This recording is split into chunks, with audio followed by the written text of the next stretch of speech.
કેશોદમાં વિવિધ સંસ્થાઓ તેમજ શાળાઓ દ્વારા મટકી ફોડનો કાર્યક્રમ યોજાયો હતો। ભારત દેશમાં અવનવા પ્રકૃતિ આધારિત ઉત્સવ ઉજવવામાં આવે છે, જેમાં નવરાત્રિ, ધૂળેટી, દિવાળી વગેરે, પરંતુ કૃષ્ણ જન્મોત્સવનું ધાર્મિક મહત્વ ખૂબ જ રહેલું છે। બાળકથી યુવાન અને વૃદ્ધ સુધી દરેક આ ઉત્સવ ઉજવવા થનગની રહ્યા છે। હાલ સાતમ આઠમના તહેવારોની શાળામાં રજાઓ પડી રહી છે, જેથી કેશોદની શાળાઓમાં જન્માષ્ટમીનો તહેવાર ધામધૂમથી ઉજવવામાં આવ્યો હતો। શાળાના બાળકો દ્વારા આબેહૂબ વાસુદેવ કૃષ્ણને ટોપલીમાં લઈને જતા હોય તેવું દ્રશ્ય જોવા મળ્યું હતું, તેમજ બાળકો દ્વારા મટકી ફોડનો કાર્યક્રમ પણ રાખવામાં આવ્યો હતો।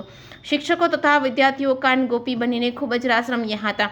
હિંડોળાના દર્શન અને મહાઆરતી કરવામાં આવી હતી। જેકે સિંહ ગુજરાતી સાથે રાજુ પંડ્યા, કેશોદ। નમસ્કાર, જય શ્રી કૃષ્ણ।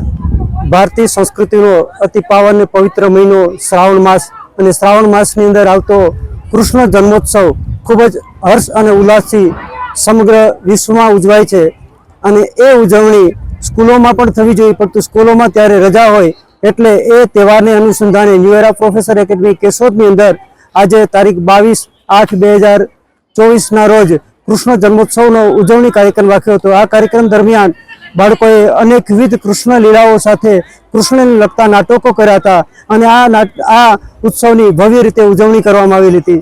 આ ઉત્સવ માત્ર આમ ઉજવણી ન કરીએ, પરંતુ કૃષ્ણના વિચાર સાથે કૃષ્ણના વિચારને જીવનમાં ઉતારી આપણા જીવનને સાર્થક કરીએ અને કૃષ્ણ ભગવાને જે કર્મયોગ આપ્યો છે એ કર્મયોગને અનુસરીને આપણે પણ આપણા કર્તવ્યને બરાબર સમજી આપણે કર્મ કરીએ અને કૃષ્ણ ભગવાને આપેલી ગીતાના ભાવાર્થને આપણે સાર્થક કરીએ એવી સૌને શુભકામનાઓ। સૌને આગામી જન્માષ્ટમીની ખૂબ ખૂબ શુભકામનાઓ। આગામી જન્માષ્ટમીના ઉત્સવમાં આપ સૌ ખૂબ ખુશાલ રહો અને ખૂબ જ શાંતિથી ઉજવો અને આપણી સંસ્કૃતિના આપણા અસ્મિતા પર્વને ખૂબ જ ભવ્ય રીતે ઉજવો એવી સૌને શુભકામનાઓ। આભાર। જય શ્રી કૃષ્ણ।